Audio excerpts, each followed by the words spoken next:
Hi everyone, I'm Fiona. In this video, we will break down the structure of a 3-piece EPS mold to better showcase the main parts. The 3-piece EPS mold consists of the following main parts. 1. Moving mold plate. 2. Fixed mold plate, as known as cavities, plate 3. Backplate, as known as EPS filling gun plate 4. Moving plate support. 5. Fixed mold plate support. 6. Locating pins. 7. Cooling water pipes item. 8. EPS filling gun, as known.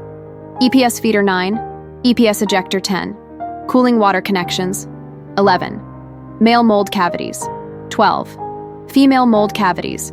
Based on the customer's 3D foam product drawings and machine brand and model.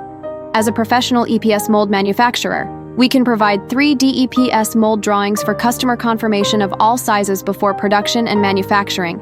This ensures our molds are 100% compatible with the customer's existing EPS shape molding machines. For more information about the EPS machine and EPS mold, please contact us by email or mobile phone. We will be happy to answer your questions. See you in the next video.